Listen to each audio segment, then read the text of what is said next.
धनु राशि वाले बंधुओं, आप सभी का स्वागत करते हैं। हृदय से अभिनंदन है धनु राशि भिंड यूट्यूब चैनल में। तो धनु राशि वालों, जरा ध्यान से सुनिए।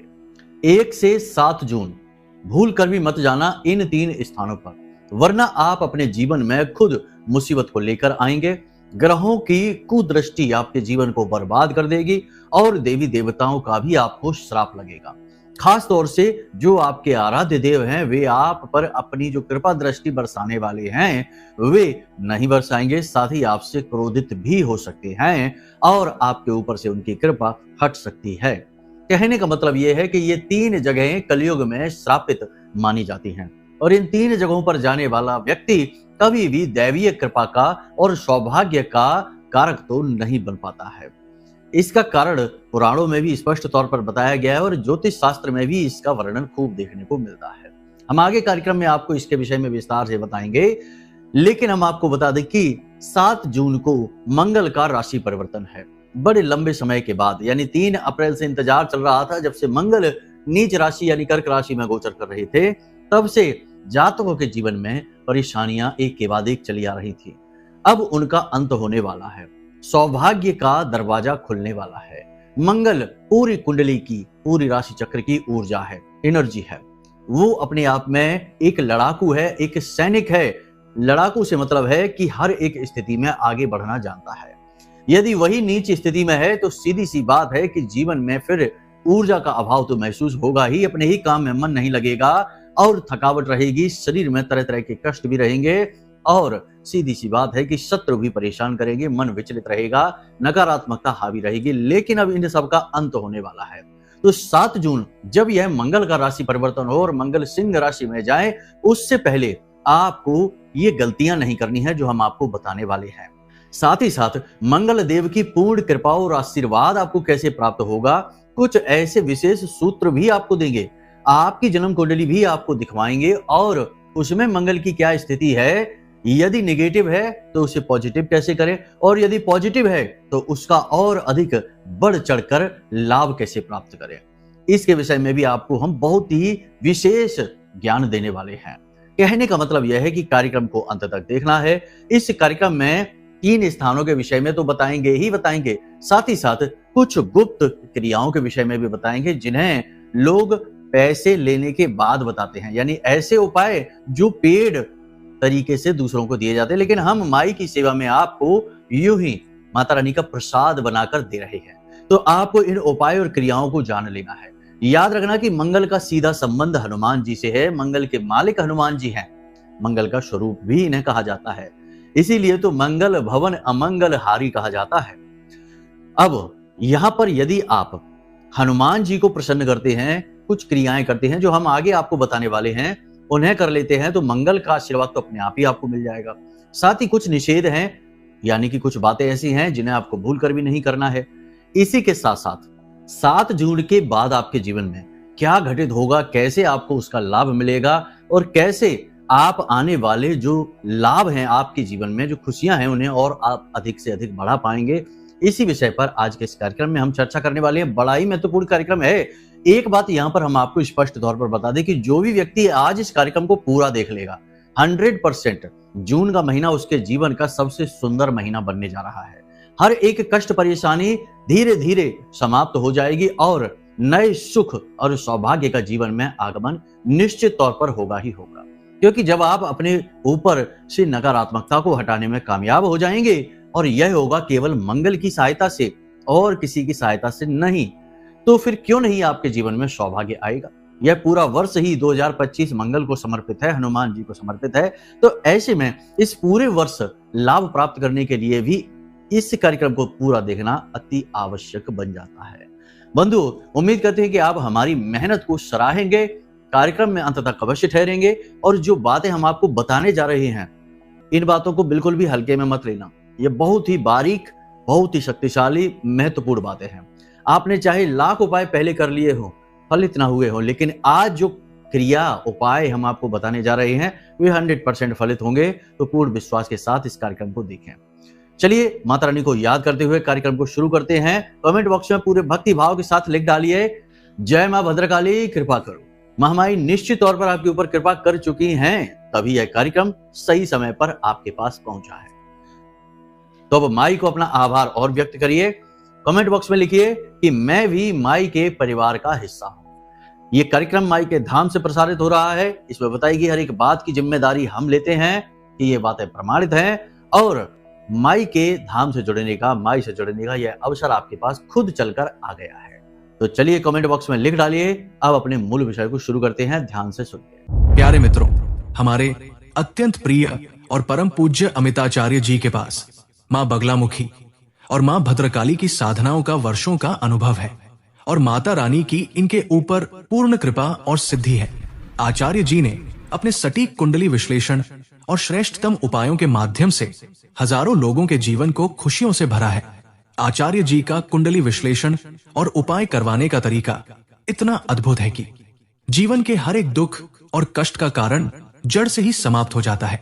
फिर समस्या चाहे जैसी भी हो, कर्जा बहुत बढ़ गया हो, व्यापार चल नहीं रहा हो, बीमारियों में आप बर्बाद हो चुके हो, रिश्तों में प्रेम समाप्त हो चुका हो, या फिर नौकरी ही ना मिल रही हो, विवाह में देरी होती हो, कैसी भी समस्या हो, इन समस्याओं का कारण क्या है, कौन सी महादशा परेशान कर रही है, कौन सा दोष लगा हुआ है, सब कुछ आचार्य जी इतना सटीक बताते हैं कि वर्षों वर्ष के दुख कुछ ही दिनों में समाप्त हो जाते हैं। अगर आपके जीवन में भी कोई ऐसी संकट की घड़ी है तो यही सही समय है जब आप पूज्य आचार्य जी के हाथों से अपनी कुंडली का विश्लेषण करवाएं और वर्षों से चल रहे दुखों और संकटों के इस चक्र से बाहर निकल जाए। प्यारे मित्रों, अभी वीडियो में दिए गए नंबरों पर फोन करिए और अपनी कुंडली का श्रेष्ठतम आकलन करवा डालिए। जिंदगी बदलने का ये सबसे बड़ा मौका हाथ से मत जाने दीजिएगा। जय माई की, महामाई आपका कल्याण करे। सबसे पहले तो आपको हम बता दें कि आज अभी जब आप इस कार्यक्रम को देख रहे हैं, अभी से ही तैयारी शुरू कर दीजिए मंगल के गोचर के बाद आने वाले शुभ समय की। क्योंकि अगर आपने अभी से अपनी निगेटिविटी को हटाने की कोशिश नहीं की तो हो सकता है कि इस गोचर का भी आपके ऊपर कोई विशेष प्रभाव ही ना पड़े। फिर आप बोलेंगे कि गुरुजी आपने तो कहा था कि बड़ा जीवन में अच्छा होगा, सब कुछ ठीक होगा, लेकिन कुछ भी तो हो नहीं रहा। तो बस कारण यही है कि बात पूरी तरह से समझ लिया करिए और इन बातों के पीछे छिपे हुए रहस्य को जानने की कोशिश करिए और जो बातें बता रहे हैं उन बातों को ठीक तरीके से जीवन में उतारिए। फिर देखिए कैसे बदलाव निश्चित तौर पर आते हैं। अरे भाई, हजारों लोगों के जीवन में जब बदलाव आए हैं तो आप कोई अलग थोड़े ही हैं, आपके जीवन में भी आएंगे। तो कहने का मतलब यह है कि ध्यान से सुनिए, तैयारी अभी से करनी है। आज जब आप इस कार्यक्रम को देख रहे हैं तो आज से ही 3 बातों का संकल्प ले लीजिए। पहला कि अनुशासन में रहेंगे, यानी रोज स्नान करेंगे, सूर्योदय से पहले जागेंगे, सूर्य को जल अवश्य देंगे। यह बेहद आवश्यक है क्योंकि सूर्य देवता की ही राशि में, सिंह राशि में मंगल का गोचर होने वाला है। तो सूर्य को जल देना अति आवश्यक हो जाता है। सूर्य के सेनापति हैं मंगल देव, तो सूर्य देवता को जल जरूर समर्पित करेंगे। पहला तो ये नियम। दूसरा नियम यह है कि प्रतिदिन योग, प्राणायाम, आध्यात्म, कसरत थोड़ी बहुत जरूर करेंगे। थोड़ा बहुत बॉडी का मूवमेंट अवश्य करेंगे। देखिए, मंगल एक सैनिक है और सैनिक की पहली मांग होती है कि वह शारीरिक तौर पर फिट रहे, मानसिक तौर पर स्वस्थ और एकाग्र रहे। जिनका मंगल खराब होता है उनकी पहचान ही यही है कि उनका पेट बहुत सारा बाहर आ जाता है, शरीर में स्थूलता बढ़ जाती है और एकाग्रता भंग हो जाती है। सोशल मीडिया पर और फालतू के कार्यों में जरूरत से ज्यादा समय बिताने लगते हैं। मंगल खराब है इसी वजह से। तो आपको ठीक इसका उलट करना है। फालतू के कार्यों में अपनी एनर्जी को वेस्ट नहीं करना है। सोशल मीडिया पर भी ज्यादा से ज्यादा समय नहीं बिताना। थोड़ा बहुत ही मनोरंजन कर लो, जितना मनोरंजन के लिए समय नियत होता है उतना। ये नहीं कि काम जरूरी पड़ा है और उसे छोड़कर सोशल मीडिया पर लगे हुए हैं, ये नहीं करना है, ठीक है। और थोड़ी बहुत कसरत, मूवमेंट और ध्यान केंद्रित करना। आंख बंद करके 10-5 मिनट, 15 मिनट के लिए बैठना है, एकाग्र होने की कोशिश करना है। ये बातें बिल्कुल प्रैक्टिकल हैं, इन्हें आप करेंगे, इनकी परिणाम आप महसूस करेंगे। ये कोई लिखी पढ़ी बातें, सुनी सुनाई बातें नहीं हैं, हमारे भी अभ्यास की बातें हैं और कई लोगों को हमने कराए हैं अभ्यास, उन्हें भी इससे बड़े लाभ मिले, तब हम आपको ये बातें बता रहे हैं। तो आपको ये दूसरा। तीसरा, किसी भी प्रकार का नशा नहीं करेंगे। किसी भी प्रकार का नशा, शराब है और दुनिया भर का जाने क्या क्या है। अब हम तो इतना नहीं आपको बता पाएंगे, हमारा क्षेत्र नहीं है ना ये, इसलिए कह रहे हैं। तो कुल मिलाकर किसी भी प्रकार का नशा नहीं करेंगे। लेकिन नशा यदि सकारात्मक है, अब कैसा नशा? काम करने का नशा है, कुछ अच्छा बड़ा करने का नशा है, व्यायाम करने का नशा है, तो इसे अवश्य करना है। पॉजिटिव हैबिट कहते हैं इसको। तो ऐसी आदतें जो सकारात्मक हैं उन्हें जरूर आजमाना है, लेकिन जो ये व्यसन है, निम्न स्तरीय व्यसन है, इन्हें आपको त्याग देना है। ये 3 काम का संकल्प आप आज अभी इसी समय से ले लीजिए। आपका मंगल आधे से ज्यादा तो यहीं पर सही हो गया, क्योंकि आपने व्यवहार में इसे उतार लिया। उपाय से कहीं ज्यादा प्रबल होता है व्यवहार, क्योंकि ये हमारा कर्म बन जाता है और कर्म प्रधान तो पूरा विश्व ही है, तो कर्म बन गया। ठीक है, पहली चीज तो ये। दूसरी चीज ये कि आज से या कल से जब आपको ये कार्यक्रम सुनने को मिल रहा है, उसके बाद जितना हो सके उतना जल्द से जल्द 1 मुट्ठी मसूर की दाल रोज फूलने के लिए डालिए रात्रि के समय। प्रतिदिन रात्रि के समय फूलने के लिए 1 मुट्ठी मसूर की दाल जरूर डालिए, और रोज सुबह इस मसूर की दाल को गाय को खाने के लिए दे दो। अब गाय यदि नहीं है तो छत पर भी डाल सकते हैं चिड़ियों को चुगने के लिए। चिड़िया तो सबके यहाँ आती ही हैं। कुल मिलाकर यह है कि या तो गाय को या पक्षियों को ये हम भोजन कराएंगे। गाय को जब आप भोजन कराएं तो गाय के शरीर में हर एक भाग में देवी देवताओं का वास माना गया है। उदाहरण के लिए समझे तो मस्तक पर ब्रह्मा का वास है, सींगों पर शिव और नारायण का वास है, और कानों में अश्विनी कुमार का वास माना जाता है। इस प्रकार अलग अलग भाग में अलग अलग देवी देवताओं का वास माना जाता है। तो जो पूंछ का भाग है वहां हनुमान जी का वास माना जाता है। तो जब आप गाय को यह मसूर की दाल खिला रहे हो, उस समय गाय का एक फेरा लगाइए और उसकी पूंछ को स्पर्श जरूर कर लेना। ठीक है, देखो जो बातें हैं वास्तविक हैं, इन्हें कोई आपको बताएगा नहीं। हम पहले ही कह चुके हैं कि ये बातें लोग गुप्त रखते हैं, जिससे पैसे मिलते हैं उसे बताते हैं, मुफ्त में नहीं बताते हैं, लेकिन ये चीजें काम करती हैं। गाय के पूंछ के भाग को आपको स्पर्श करना है और फेरा लगा के आ जाना है। आपका मंगल अनुकूल होता चला जाएगा, और जैसे ही यह सूर्य की राशि यानी कि सिंह राशि में प्रवेश करेगा, आपके जीवन में चमत्कार घटित होने शुरू हो जाएंगे। अब इसी के साथ साथ प्रतिदिन हनुमान चालीसा का पाठ तो आपको करना ही है। यदि हो सके तो मंदिर में 3 चीजों का दान और कर दीजिए, आपका काम बन जाएगा। पहला, आसन जिस पर बैठकर लोग पाठ करते हैं। दूसरा, हनुमान चालीसा की किताब, मंदिर हनुमान जी का ही होना चाहिए। हनुमान चालीसा की बजरंग बाण की किताब जो होती है, जिसे पढ़ते हैं लोग, वो किताब। और तीसरा, माचिस। जी हाँ बंधुओं, बहुत ही आवश्यक, जैसे दीपक जलाते हैं तो उसे मंदिर में दान कर दीजिए। माचिस का पूरा बंडल, पूरा पैकेट आप दे देना। ये दान बहुत ही आवश्यक है, क्योंकि दान का संबंध धर्म से होता है, और आप धार्मिक स्थल पर जो दान करते हैं उसका महत्व बहुत अधिक होता है। उससे दैवीय कृपा जीवन में आती है, ग्रह नक्षत्रों के दोष समाप्त हो जाते हैं और सौभाग्य का उदय होता है। तो ये काम आप जरूर कर लीजिए 7 जून से पहले पहले। अब बात करते हैं आपकी कुंडली की। देखो कुंडली में भी मंगल की स्थिति आपकी क्या है, इससे यह साबित होगा, यह पता चलेगा कि आने वाला मंगल का गोचर आपके साथ क्या करने वाला है। जी हाँ, तो देखो मंगल की कुंडली में 3 स्थितियां होती हैं। एक तो शुभ स्थिति है, एक अशुभ स्थिति है, और एक बद की स्थिति है। तो अब सबसे पहले शुभ स्थिति की बात करते हैं। तो सीधी सी बात है कि मंगल अपनी खुद की राशियों में यानी कि मेष और वृश्चिक में बैठा है, या फिर उच्च राशि यानी मकर राशि में बैठा है, या फिर किसी देव राशि से यानी मित्र ग्रह के साथ अपनी युति बनाकर बैठा है, जैसे सूर्य के साथ, चंद्रमा के साथ, तो ये शुभ मंगल की स्थिति में आएगा। ठीक है, इसी प्रकार यदि मंगल अशुभ है तो इसके संकेत क्या है, तो आप देखिए कि किसी पापी ग्रह के साथ मंगल ने यदि युति बना ली है तो अशुभ है। दूसरा, पापी ग्रह की बात करें तो जैसे शनि शत्रु है, राहु केतु है, इनके साथ में यदि युति बना ली है तो फिर मंगल आपका अशुभ हो गया। नीच राशि यानी कर्क राशि में चला गया तो मंगल अशुभ हो गया। या फिर किसी पापी ग्रह की दृष्टि इसके ऊपर पड़ रही है, जैसे शनि की दृष्टि पड़ रही है, राहु केतु की दृष्टि पड़ रही है, तो मंगल यहाँ पर आपका अशुभ हो जाता है। इसी प्रकार यदि कुंडली में 1, 4, 7, 8, 12 के भाव में मंगल बैठा हुआ है तब भी यह मांगलिक योग बना देता है, अशुभ ही रहता है। छठे भाव में भी यदि मंगल बैठ जाता है तो अशुभ ही कहलाता है। तो ये अशुभ मंगल की श्रेणी होती है। आप अपनी कुंडली खोलकर देखिए और कमेंट बॉक्स में बताइए कि मंगल आपके किस स्थिति में बैठा हुआ है, किस ग्रह के साथ युति बनाकर बैठा है। अब मंगल बद यानी कि बहुत ही बुरा। मंगल बद, पूरी कुंडली में कहीं भी बुध और शुक्र यदि साथ बैठे हैं तो मंगल बद हो जाता है। 9वें भाव में शुक्र बैठे हैं तो मंगल बद हो जाता है। सूर्य शनि पूरी कुंडली में कहीं भी साथ बैठे हों तो मंगल बद हो जाता है। मंगल बद यानी बहुत ही बुरा। अब बद मंगल तो अच्छे फल देगा नहीं, अशुभ मंगल तो अच्छे फल देगा नहीं। तो ऐसे में आपको जो हमने उपाय बताए हैं, क्रियाएं बताई हैं, वे उपाय क्रियाएं आप अवश्य करें, लेकिन इसके साथ साथ एक महाशक्तिशाली उपाय आप और कर लीजिए। हमने पिछले कार्यक्रम में भी इसे बताया था कि आपको एक मिट्टी का कलश लेना है। मिट्टी के कलश में, पूरे कलश में या तो आपको शहद भर देना है या देसी खांड पूरी भर देनी है। ऊपर से मिट्टी का ही ढक्कन लगा देना है कलश के ऊपर और उसे अच्छी तरीके से आटे से सील कर देना है।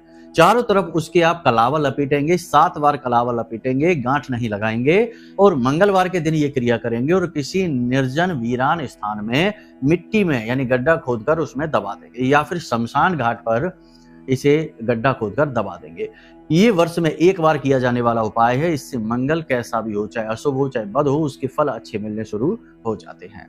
साथ ही साथ हनुमान चालीसा का पाठ प्रतिदिन करना अनिवार्य रहेगा और हनुमान रक्षा कवच अपनी कलाई पर धारण करना बेहद आवश्यक रहेगा। हमने पिछले कार्यक्रम में हनुमान रक्षा कवच के विषय में भी चर्चा की थी। यदि आपको इसके विषय में ज्ञान नहीं है या और जानना है तो आप हमें कमेंट करें, हम अगले कार्यक्रम में आपको इसके विषय में बता देंगे, या फिर वीडियो में दिए गए नंबर पर फोन करिए तो हम इससे जुड़ा हुआ पूरा ज्ञान पूरा विस्तार से आपको आपके व्हाट्सएप नंबर पर ही भेज देंगे। चिंता की कोई बात नहीं और ये सारी चीज बिल्कुल मुफ्त रहेगी, यानी हनुमान रक्षा कवच की जो जानकारी है वह मुफ्त रहेगी, उसकी कोई मूल्य दक्षिणा नहीं रहेगी। ठीक है, इसे माई का आशीर्वाद प्रसाद समझकर आप ग्रहण कर लेना। तो यदि आप इसकी जानकारी चाहते हैं तो आप वीडियो में दिए गए नंबर पर फोन कर लेना, आपको इसकी जानकारी मिल जाएगी। ठीक है, चलिए तो अब आगे बढ़ते हैं।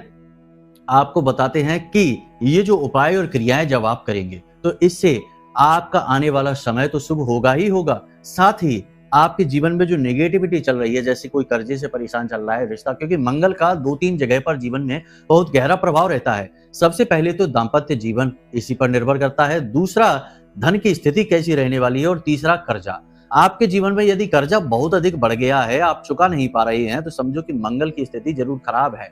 पति पत्नी के बीच बनती नहीं है, बात बात पर चाहे कोई बात हो या ना हो, विवाद झगड़ा मनमुटाव बना ही रहता है, तो मंगल निश्चित तौर पर खराब है।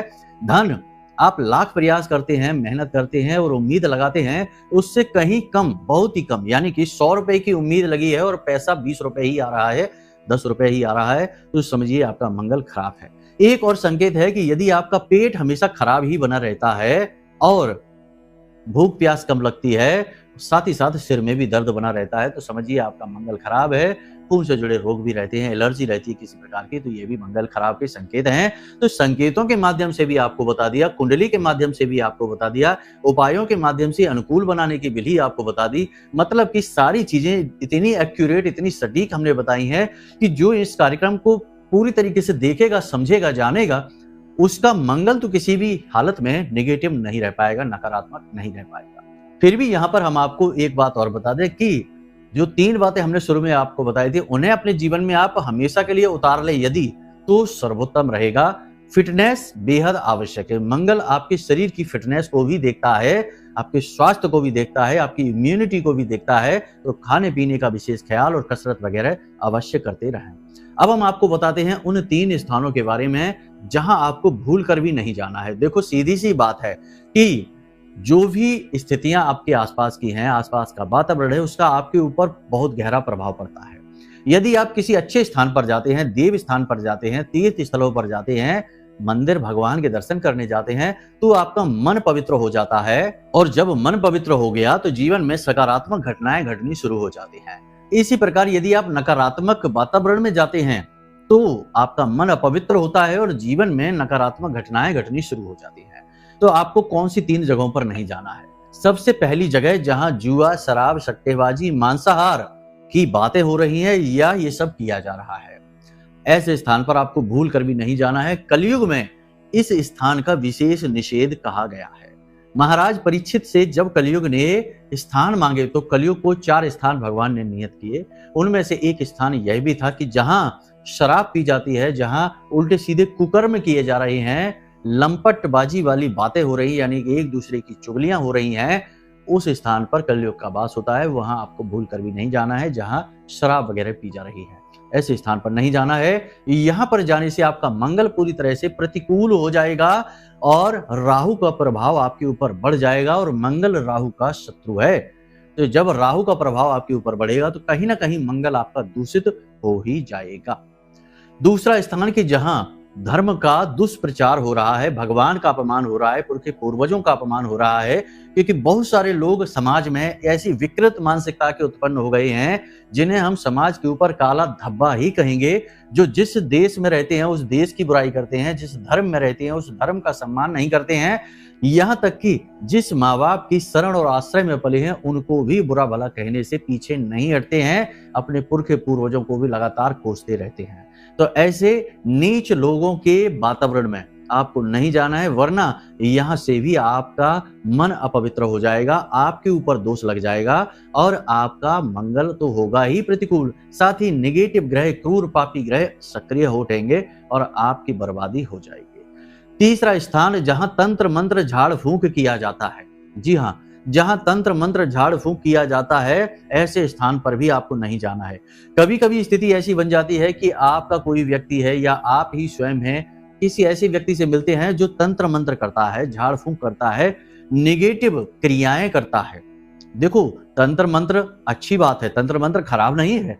तंत्र एक व्यवस्था है, मंत्र भगवान की ऊर्जा को जागृत करने की व्यवस्था है, लेकिन इनका जब नेगेटिवली प्रयोग होता है, नकारात्मक प्रयोग होता है, तो इसे काली शक्तियां कहा जाता है, काला जादू भी कहा जाता है, और ये भी तंत्र मंत्र की श्रेणी में ही आता है। तो जो सात्विक है, भगवान को प्रसन्न करना चाहता है, वो भी तंत्र मंत्र ही कर रहा है, चालीसा कवच पाठ कर रहा है, मंत्र उच्चारण कर रहा है, वो भी तंत्र मंत्र ही कर रहा है। लेकिन एक वो है जो किसी के विनाश के लिए ऐसा कर रहा है, चीजों को तोड़ने के लिए ऐसा कर रहा है। ऐसे स्थान पर ऐसे व्यक्ति से मिलना आपके लिए बड़ा दुर्भाग्यशाली हो जाएगा। आज के समय में आपके जीवन में जो स्थिति बन रही है, जैसी स्थिति चल रही है, उस स्थिति में आपको अपने आप को पॉजिटिव रखना बेहद आवश्यक है। हम आपको फिर से एक बात कहते हैं कि आज के समय में अपने आप को पॉजिटिव रख पाना आपके लिए बेहद आवश्यक है और यह बहुत मुश्किल है। जी हाँ, आप अपने आसपास की नेगेटिविटी से बुरी तरह से प्रभावित हैं, चाहकर भी आप अच्छा सोच नहीं पा रहे हैं, अच्छा खा नहीं पा रहे हैं और अच्छी तरह से रह नहीं पा रहे हैं। कहीं ना कहीं से दूषित मानसिकता, दूषित विचार और दूषित गतिविधियां आपके जीवन में आ ही जाती हैं, चाहे आप चाहें या ना चाहें।